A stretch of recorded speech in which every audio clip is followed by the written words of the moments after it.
Welcome back to Bonkers for Boro, and the season is underway with a bang, sort of.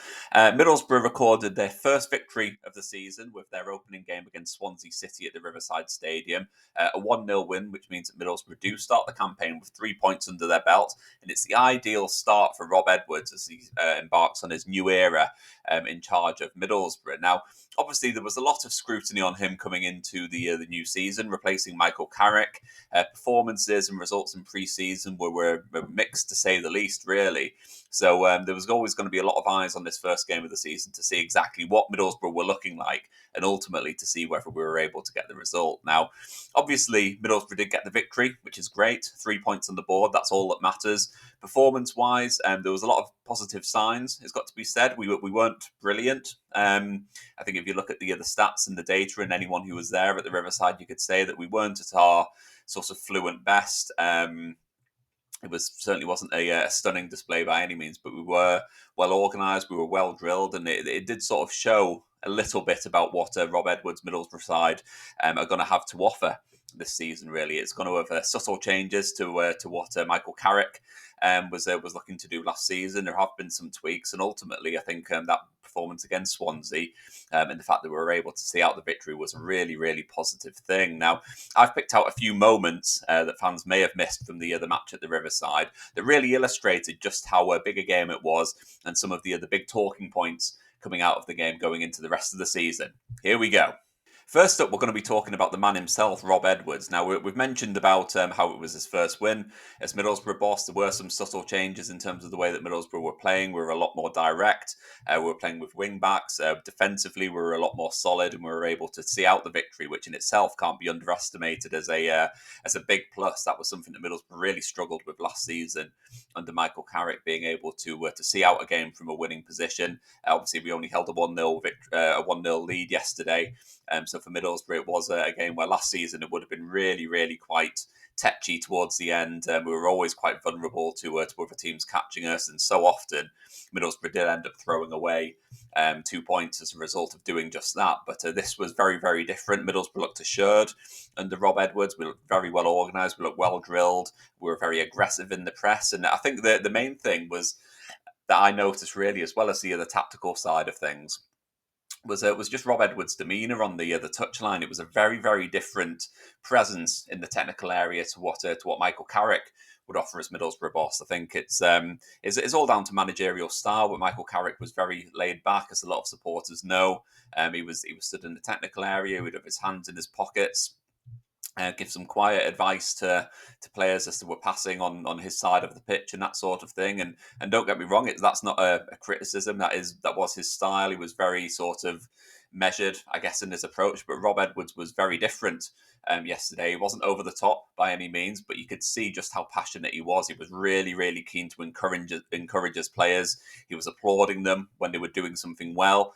He was applauding them when they tried to do something well as well. He mentioned in his interviews in the build up to the start of the season about how he wanted Middlesbrough to play with a level of steel. He wanted the team to be working hard and battling and fighting to win the ball back after they've lost it.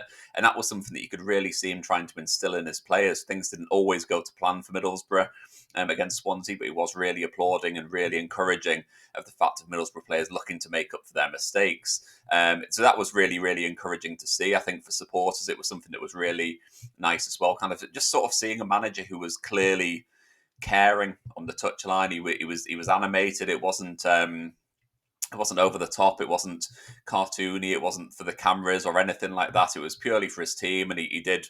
Obviously, he had the ability to sit back and watch the game and take it in as it was sort of happening as well. But when the moments were right, and he was able to encourage his players and offer advice and that sort of thing, he was very vocal in being able to do that. And I think that was something that the players picked up on, and I think also the fans picked up on it as well. Obviously, at the end of the game, when Middlesbrough had won it, a lot of the players went round and were applauding the fans as well, and Rob Edwards was a huge part of that. He did a lap of the whole pitch at the Riverside Stadium, was applauding all corners of the stadium and expressing his gratitude for the fans who had turned out and supported the team.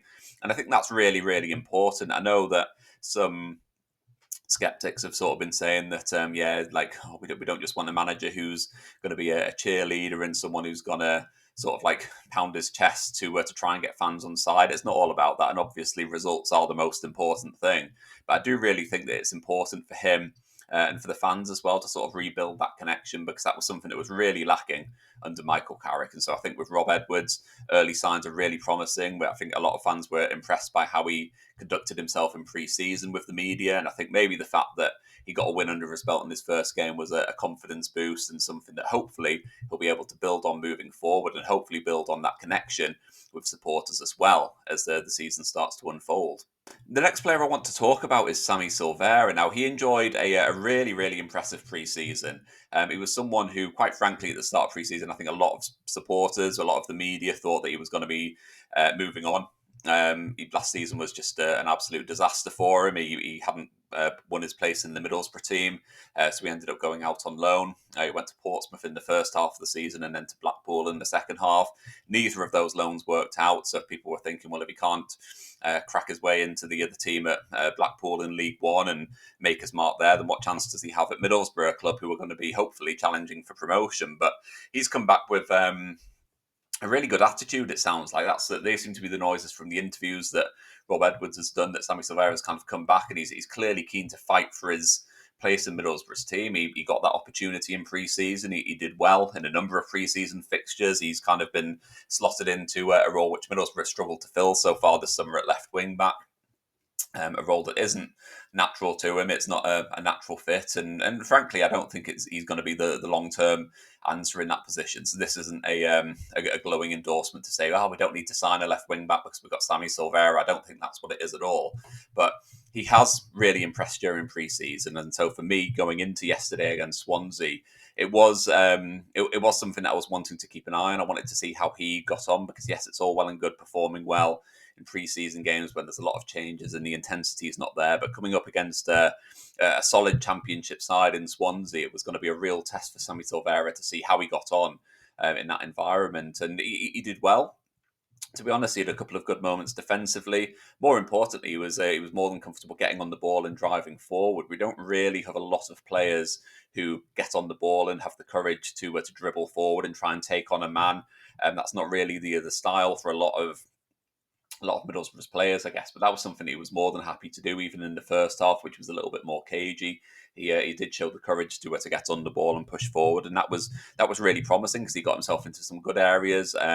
Was able to get a couple of balls into the box, which were dangerous, and ultimately they were dealt with by the Swansea defence. But that was encouraging itself. As I said, defensively, it's not a natural role for him. He is more of a forward by nature, but he was willing to track back, and he worked hard and that sort of thing. Now, I think the one consideration is that from what I saw yesterday, I think Swansea are a very ordinary championship team. I don't think they're a team, in my opinion, who are going to be making any sort of real statement of challenging for the playoffs or anything like that. So I think what we saw was a victory against quite a poor Swansea team, a team that will probably land sort of lower mid-table, something like that, really. And so for Sammy Silvera, it was great that he put in a good performance. I think Middlesbrough will have much tougher tests in the weeks to come, and that's why, for me, I think we do still definitely need a left wing back. I think that he is someone who has earned his place in Middlesbrough's squad and Middlesbrough's plans this season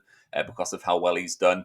Is that going to be a regular starter? Probably not. If everything goes well, we never really know in terms of the transfer window and what our plans will sort of be. It's good that he's done well at left wing back, but I do think we need another option in there. But if needs must, and he ends up being the player, he's clearly got the enthusiasm, and he's clearly keen to work hard to try and make the best of that opportunity. I think ideally he would be someone who's a squad player, but that could be really valuable as well, because if he has got experience at wing back, he is more right-footed, so he is someone who can play left wing back. He'd be able to play right wing back. Of course, if given the opportunity, he'd be able to play in one of those forward positions behind Tommy Conway as well. So it could be the case that he just proves himself to be a really, really valuable squad player. But yeah, for me, really impressed against Swansea with how Silvera got on. And it'll be interesting to see how he gets on in the next few games as well, as we start to get a slightly bigger sample size of how he can really stack up and perform at a championship level. Luke Ayling was another big big addition to the starting 11 against Swansea. He was someone who I personally didn't expect to get a place in the starting 11. I think with Callum Britton joining from Blackburn, playing at right wing back, I thought, well, that's probably it for Luke Ayling. He's going to have to settle for being a backup. But the decision was made for him to play as one of the three central defenders, and it seemed like a really, really good move. Yeah, I think you sometimes forget that Luke Ayling, yes, he's a right back. That's where he was signed to play as a right back for Middlesbrough. That's where he got so much of his success in his career, playing for Leeds United at right back as well. But he is also a very, very capable central defender, and maybe that's something that Middlesbrough need to look at a little bit more often. I think it's no, I'm not saying anything particularly controversial when I say that I think he is slowing down. He's getting older. He's had a couple of injuries. He doesn't really lack this. So he doesn't really have the same sort of energy levels and pace to get up and down the right flank. And that's ultimately why Middlesbrough went out to sign Callum Britton this summer. So that's a position where he'll be able to do a job there. I don't think he's good enough to be a starter for us. I think that's ultimately why Britton was brought in, but he can certainly play in central defence. And given that that's an area that Middlesbrough are looking to strengthen, we could potentially be looking for one, maybe two central defenders during the rest of the summer, depending on what happens with Rad Vandenberg. But he's a player who could undoubtedly be a good central defensive option for us, possibly even as a starter. He's someone who's experienced. He's got probably a reasonable amount of pace for a central defender. He's good on the ball. He's a leader. He's a character. I think he's someone you would definitely want in the team. I think had he been someone who was drifting into the role of being a backup player, I think it would have been a bit of a shame, because I do think that Luke Ayling offers a lot of experience and a lot of characteristics that Middlesbrough need in this team, particularly this season with Johnny Howson leaving. We do need leaders and people who've got that experience, and Luke Ayling is massive for that. So I think had he been someone who was drifting into the role of being a backup player or a bench warmer, that sort of thing, it would have been a bit of a shame. But I think what we saw yesterday was how much Rob Edwards rated him, giving him a place in central defence, and he performed really well. He was one of Middlesbrough's top performers against Swansea as well. So for me, that was really encouraging. He is someone who I'd like to see in central defence again. That central defensive trio with Alfie Jones, Dale Fry and Luke Ayling, it did work well for me.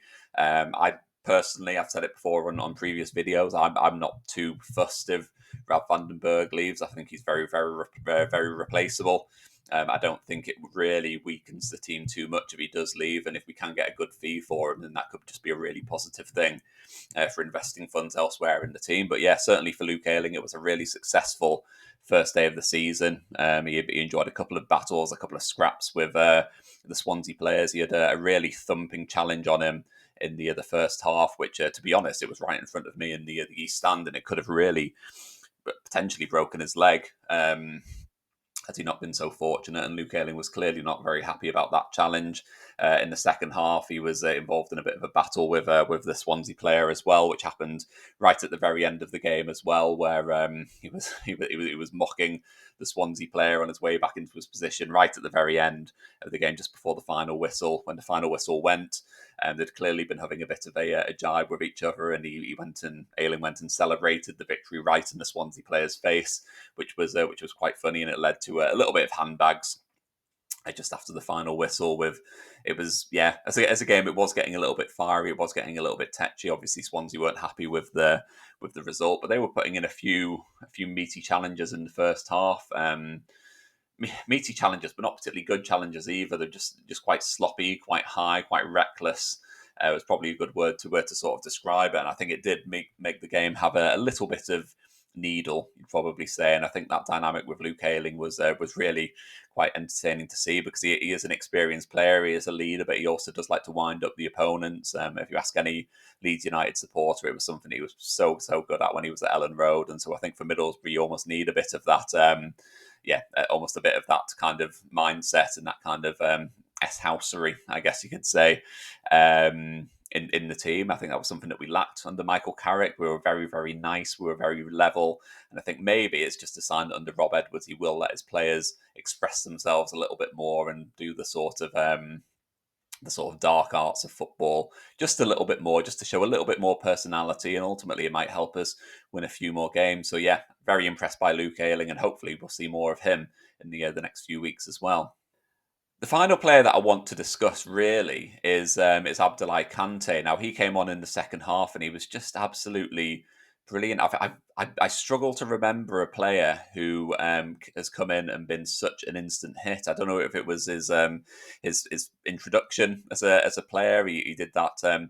Met that message to Middlesbrough supporters where he called us Middle fans. Obviously, his English isn't the greatest. He's a young lad, a young French lad who doesn't speak too much English, and that's going to be something that's going to be a big challenge for him. But the way that he puts himself about in the pitch, his work ethic, he was constantly intercepting the ball. I haven't looked at the stats in too much detail, but he just seemed to be constantly be nipping in and dispossessing the Swansea team. And every time he was doing it, he was getting a cheer and just so popular. The Red faction were absolutely loving him. They've come up with a chant for him already, which is really impressive considering it was his Middlesbrough debut or his official Middlesbrough debut against Swansea, and he came on as a second half sub. But he made a real impression. High energy, high spirited, works hard, puts himself about, puts in a tackle, intercepts play. It's exactly what Middlesbrough have been looking for a long time, to be honest. I know that Aidan Morris came in and filled that void to an extent, but I do also think that last season we were missing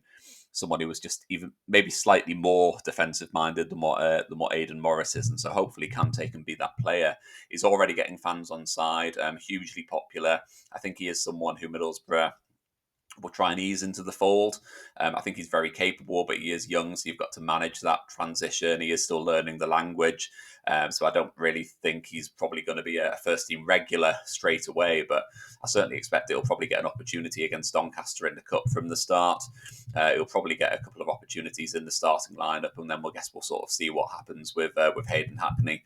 I suppose. I think if Hackney's around, then it's going to be Hackney and Morris who are the first choice central midfielders, which might make it a bit easier to ease Kante into the fold as doing what we did against Swansea as the sort of third option in central midfield, someone who will come on in the second half of games to help us see out what will hopefully be victories. If Hackney does leave, it might mean that Kante gets a few more games from the start and he might be sort of fast tracked into that first team role. But certainly, I was really impressed. He's a hugely popular figure already, someone who put himself about and someone who I'm really excited to see a lot more from. I think he's someone who could be a really special player for Middlesbrough. Really popular, and hopefully, yeah, I know it's early days. He's only played one game, but you can just already see that he's someone who will probably go on to play at a much higher level than Middlesbrough. Hopefully with Middlesbrough going into the Premier League, but he's someone who certainly has the characteristics, the mindset and the technical ability to be a real star, and already such a popular player, and that's really exciting to see after just one game of the season. Hopefully he can enjoy a really good campaign with Middlesbrough and help us do something special this season.